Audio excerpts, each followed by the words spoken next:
Hey, everybody, welcome to EduMatch. Thank you for joining us for episode 2 of our doubleheader. So, I'm here today with some fantastic educators from my district. I just had the pleasure of working very closely with these two amazing gentlemen in our Teacher Technology Leadership Institute. So, very excited to have you both here to talk about value added conversations. So, we're just going to do some introductions.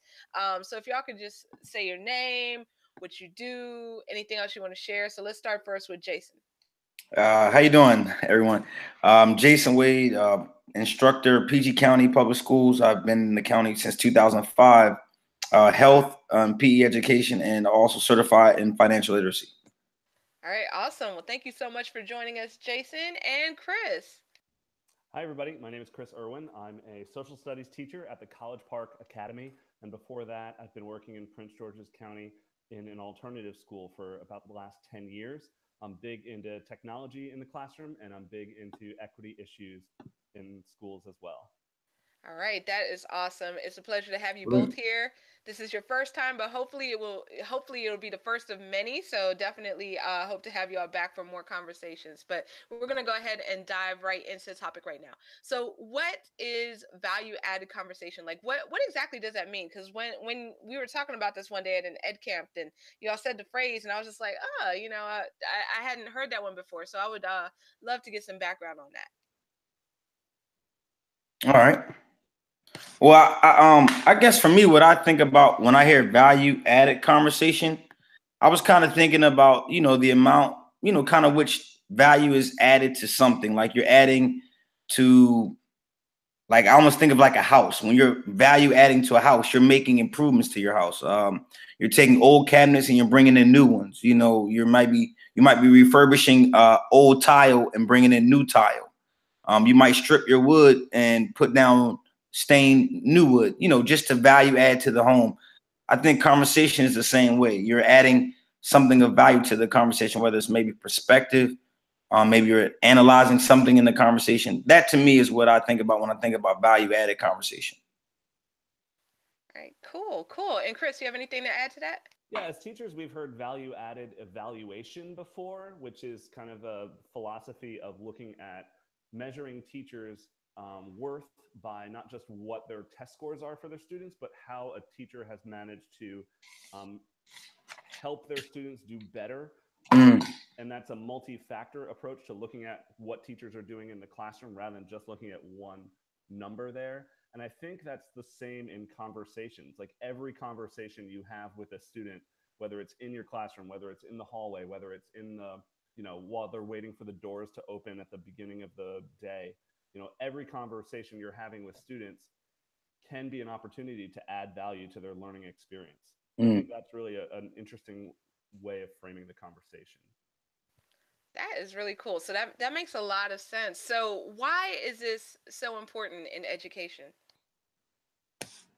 I think one of the biggest things is just about relationships. If a student, Mhm. develops a relationship with other adults in the building and they feel welcomed there, it's just a much better environment for them to learn. When they're pushed in a math class, but they know they have a math teacher who's supportive and caring, that push to learn something new and different can feel a lot better and feel more comfortable.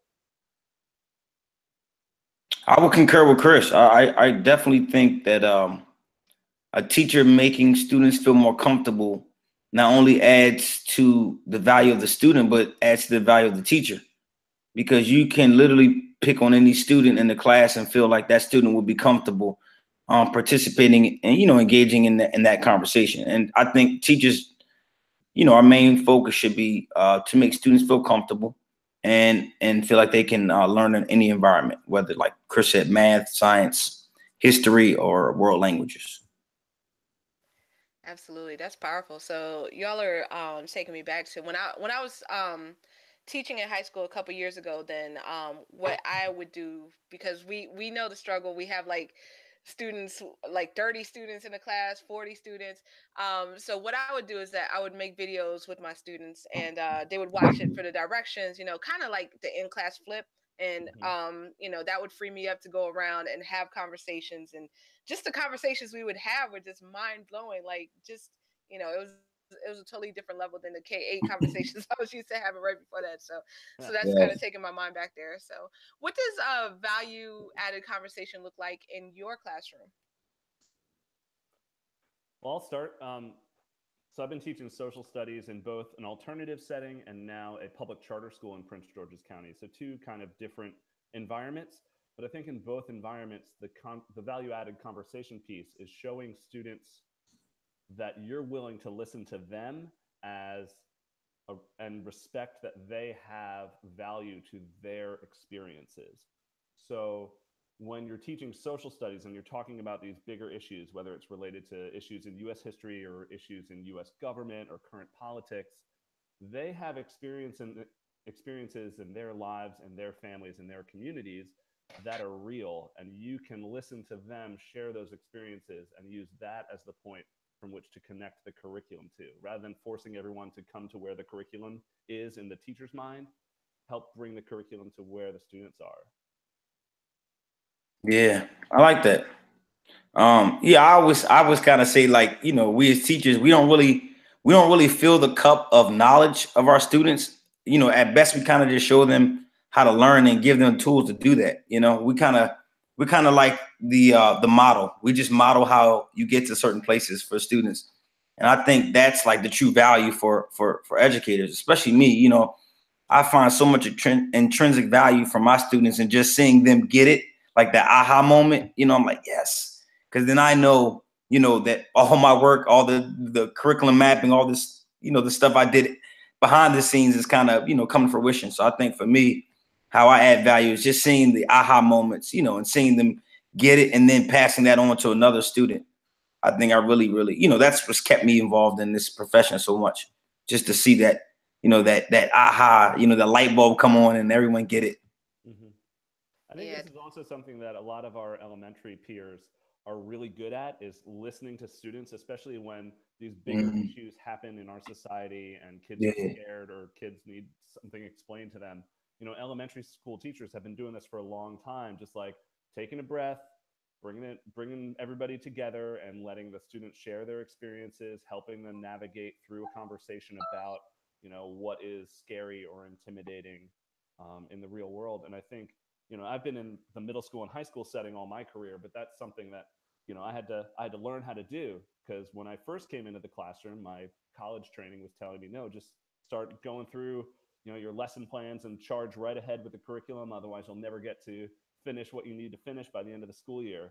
And it's like, well, you're missing half the point of education if you're just telling them they could just read a book or look it up Mhm. on Google. Now they gotta Yeah. they gotta learn how to navigate the world we're in. Yep. Absolutely. Wow. So that is something that I'm going to be thinking about for a while now, about how, like, just that need for conversation and for dialogue, and being able to process things. Mm-hmm. So absolutely. All right. So what role would you say that culture plays when it comes to value added conversation? Mm. That's a good question. That's a good question. What role does culture play in value added conversation? It probably plays a pretty big role, because could it could mean, you as a person, your cultural background, and then looking at your students' cultural background and making sure that you're not only being culturally aware of the conversations you're having with your students, but making sure that those conversations are enriching and are sensitive to everybody in the classroom. And I think as a 21st century teacher, especially one in 2018, you have to be aware of the different cultural backgrounds of your students, and some of them having more awareness culturally, and some of them having more closed-minded awareness, and that can lead to different perceptions. And I think as a teacher, how you add to the value of that culture in your classroom is by making sure that everybody's aware of the different cultures, and people are sensitive to that as they're speaking about different topics in the learning environment. And I always try to make sure my kids are cognizant of that. I always say, like, hey, this is a sensitive topic. I know different cultures might have different opinions of this, but let's make sure that we're being aware of other people's feelings, and making sure we're using appropriate language.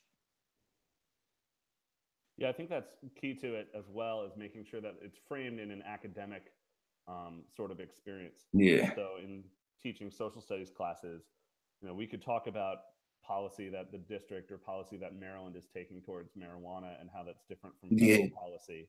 But, we're not talking about what you heard or saw at a party or in music. We're Yeah. talking about policy when we're talking about, respecting people's experiences and opinions, but also talking about like, well, why do these things matter? What's going on with this policy? How does this affect people today and tomorrow? Yeah. Just keeping it framed in an academic perspective, not losing sight of that. Yeah. Great. Yeah. That makes a lot of sense. And definitely, keeping the focus on the academic part, and definitely, even though their experiences might be enriching, but like helping them filter that through that Mm-hmm. academic lens. So absolutely. All right. So my final question for y'all. Well, actually, my next to final question. If people are interested in value added conversations, how do you like what tips would you give someone to start beginning this with their students if they have not already done so? I think one of the biggest things is a practice that's been used in for years now. It's just that like say hello to every student. Every student who enters your room, just be at the front door, say hello to everyone individually. Learn their names in the first couple days, if not the first week. Yep. Use their names often. Um, Talk to your kids. That just start it from day one, and then the conversations will follow. Hold them accountable for their behaviors in the hallway. Talk to them personally at lunch or in the Yep. hallways, and then that'll filter into the classroom, and the conversations and the respect for the classroom will filter into the hallways and cafeteria as well. Hmm. I agree. Yep. I think Chris hit it right on the head where you have to hold the students accountable. And especially to backtrack on what he said earlier, similar to his background, I've never taught in the elementary level. Mostly mine has been with middle school, 5 years, and in high school, the last 8 years. And for me, it has been a big difference. I've found myself using more random methodologies in my class, like the popsicle method, which I never used in middle school, but I've actually used it in high school, which is trying to be as random as I can when calling students, because that keeps everybody on their toes in terms of in his learning environment or Mr. Wade's classroom. We know that anybody can be called upon and everybody's expected to learn, and have the same, basic knowledge of the information being discussed in class. And I always give them information. Even in the beginning of the lesson, I explain, I'm like the pilot. My job is to kind of facilitate and navigate through the turbulence and get you to your destination. And they kind of like that analogy because a lot of our kids have been on planes before, not too far, but they've been on planes and understand the pilot has a role and the passengers have a role as well. So I try to, make it so that everybody understands their role within the learning environment. I think kids understand that they're valued. They're just as valued as I am in that learning environment. And that makes them feel important and empowered too. Absolutely. Well, this has been a wonderful conversation. So, my final question for the both of you is that if people want to connect with you online, then how can they find you and connect with you? Oh, I'm pretty easy. I'm on Twitter at Irwin Going Crazy, and that's spelled out IRWINGOINCRAZY. Irwin Going Crazy. Good, good. Mine is similar Twitter handle. Mine is at uh, capital E Education Meteor at twitter.com. And that's one word, education meteor. Like a meteor, I'm like an education. We're going everywhere. That's great. Yeah, totally, totally. So, definitely wanted to thank you all again, and thank you to everyone tuning in. So, we're gonna make this a podcast as well as an edited video in the coming weeks. There's not really a whole lot to edit, but definitely wanted to put it out there. Because this was pretty smooth sailing. If y'all see, I'm giving myself stuff to edit out right now, but Yes. yeah, yeah, the last episode, it was kind of the technology was glitching, but this one was pretty smooth. So Good, good. yeah, yeah, but definitely everybody connect with both Chris and Jason. They are amazing, and hopefully we'll see both of you back here. And speaking of coming back here, for everyone who is tuning in, then we will be off for a summer hiatus. So Inedco's coming up next week. The week after that is Father's Day. Then after that is ISTE. Then there's some summer travel. So we'll be back on July 15th with a double header. So we're going to first have a conversation, a tweet and talk on Twice Exceptional. So sign up if you're interested in that. So pretty much Twice Exceptional, you might have a child that's identified as talented and gifted, as well as receiving special services. So so Twice Exceptional. So anyone who wants to be on panel, sign up for that. And we're also going to have a special episode featuring, we're bringing back Ed Change Global. They were just here this last hour. So we're going to bring them back. They're going to have a special episode, 7 o'clock Eastern on the 15th. So everyone have a great month and see y'all in about 5 weeks. So take it easy, everybody.